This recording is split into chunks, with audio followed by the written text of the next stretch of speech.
प्रिय विद्यार्थियों, good morning. आज हम कक्षा 8 विषय सामाजिक विज्ञान कार्यपत्रक 9 को कर रहे हैं। विद्यार्थी अपना यहाँ पर नाम लिखेंगे और यहाँ पर आप अपने कक्षा अध्यापक का नाम लिखेंगे। आज हम भारतीय संविधान के मुख्य लक्षण भाग 2 के बारे में अध्ययन कर रहे हैं।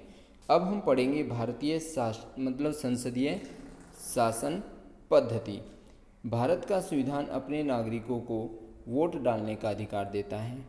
संविधान सभा के सदस्यों को ऐसा महसूस हुआ कि स्वतंत्रता संघर्ष ने भारतीय जनता को वयस्क मताधिकार का प्रयोग करने योग्य बना दिया है।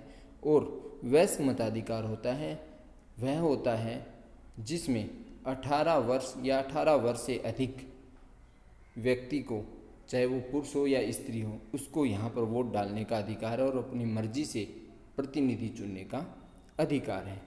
उन्हें ये विश्वास था कि लोकतांत्रिक सोच और तौर तरीकों को इससे क्या मिलेगा, प्रोत्साहन मिलेगा वयस्क मताधिकार से। जाति, धर्म, लिंग आदि के फर्क पर आधारित जो असमानता की बेड़ियों से देश जो जकड़ा हुआ है, उनको भी इससे तोड़ने में मदद मिलेगी, ऐसा संविधान सभा के सदस्यों को लग रहा था। सार्वभौमिक मताधिकार का मतलब है कि अपने प्रतिनिधियों के चुनाव में जो प्रतिनिधि चुने जाते हैं, उनके चुनाव में देश के सभी लोगों की सीधी सीधी भूमिका होना ही सार्वभौमिक मताधिकार कहलाता है। प्रतिनिधि जनता के प्रति जवाबदेह होते हैं और इस प्रकार संसदीय शासन पद्धति को जनता की शासन पद्धति भी माना जाता है। अब शक्तियों का बंटवारा। हमारे यहाँ पर शक्तियों का बंटवारा कैसे होता है, तो संविधान के अनुसार राज्य के 3 अंग हैं, ठीक है। विधायिका, कार्यपालिका और न्यायपालिका। विधायिका में जनता द्वारा निर्वाचित प्रतिनिधि होते हैं। जैसे आप वोट डालने जाते हो 5 साल के अंदर, ठीक है ना, तो आप जिन प्रतिनिधियों को चुनते हैं वो विधायिका के अंतर्गत आते हैं और वो आपके लिए कानूनों का क्या करते हैं, निर्माण करते हैं। प्यारे बच्चों, कार्यपालिका में वे लोग होते हैं जो कानूनों को लागू करने और शासन को चलाने का काम देखते हैं, ठीक है ना। जो कार्यपालिका में जो लोग होते हैं वो कानूनों को लागू करते हैं और शासन का चलाने का काम करते हैं, चलाने का काम देखते हैं, वो कार्यपालिका के अंतर्गत आते हैं। न्यायपालिका, न्याय वाली संस्था को कहते हैं न्यायपालिका। इसका कार्य जो कानून बने हैं संविधान में उनको सही से व्याख्या करना इसका कार्य है, लोगों को न्याय दिलाना इसका मुख्य कार्य है। अब राज्य की किसी भी शाखा द्वारा शक्तियों के दुरुपयोग को रोकने के लिए एक प्रावधान किया गया है कि इन सभी अंगों की शक्तियाँ एक दूसरे से अलग होंगी। अर्थात ये जो 3 अंग हैं इनकी शक्तियाँ एक दूसरे से अलग होंगी। अलग तो हैं, विधायिका वाले कानून का निर्माण करते हैं, कानून को लागू कार्यपालिका करती है और कानूनों की व्याख्या न्यायपालिका करती है। तो हो गए ना सबके काम अलग अलग। शक्तियों की इस प्रकार बंटवारे के आधार पर प्रत्येक अंग दूसरे अंग पर अंकुश रखता है, ठीक है, और इस तरह तीनों अंगों के बीच क्या संतुलन बना रहता है। अब क्रियाकलाप है, मिलान करना है हमें, ठीक है। अब हम मिलान करते हैं। भारत में वोट के लिए न्यूनतम उम्र कितनी है, तो ये हम मिलान कर देंगे, 18 साल है। जनता द्वारा चुने जाते हैं। कौन चुनती है? जनता अपने प्रतिनिधियों को चुनती है, तो इससे मिलान हो जाएगा, ठीक है।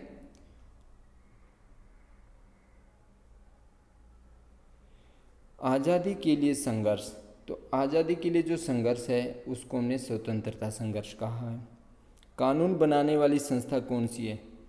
भाई जो कानूनों को बनाती है वो विधायिका कानूनों को बनाती है। कानूनों को लागू करने वाली संस्था कौन है? कानूनों को लागू करती है कार्यपालिका।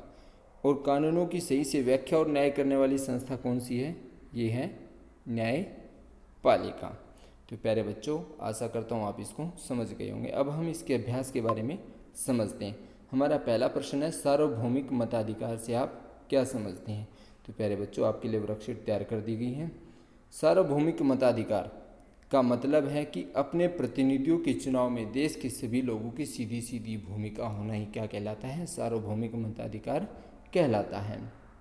प्रश्न नंबर 2, संसदीय शासन पद्धति के जनता के शासन पद्धति की पद्धति है कैसे? जो संसदीय शासन पद्धति है वो जनता की शासन की पद्धति है कैसे? तो जो संसदीय शासन पद्धति, हमारा प्रश्न नंबर 2 ये है इसका आंसर।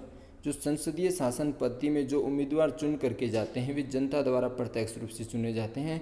वे जनता व संसद के प्रति क्या होते हैं? उत्तरदायी होते हैं और इसीलिए जो है हम इसको जो क्या कहते हैं, संसदीय शासन पद्धति जो है जनता की शासन पद्धति है।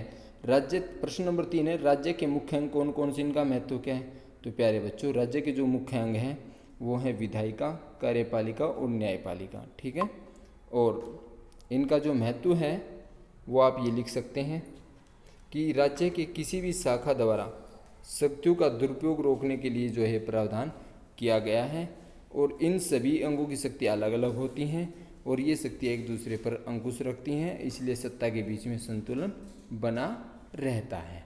ठीक है, तो यही इसका महत्व है, तो ये आप यहाँ पर लिखेंगे। प्रश्न नंबर 4, प्रश्न नंबर 4 है, शक्ति का बंटवारा को स्पष्ट कीजिए। तो शक्तियों का बंटवारा 3 तरह से किया गया है, विधायिका, कार्यपालिका और न्यायपालिका। विधायिका में जनता द्वारा निर्वाचित प्रतिनिधि होते हैं जो कानूनों का निर्माण करते हैं। कार्यपालिका में वे लोग होते हैं जो कानूनों को लागू करने और चलाने में सहयोग करते हैं। और न्यायपालिका में वे लोग होते हैं जो कानून की सही से व्याख्या करते हैं और इनका मुख्य कार्य न्याय करना होता है। तो आशा करता हूँ आप इस वर्कशीट को समझ गए होंगे। धन्यवाद।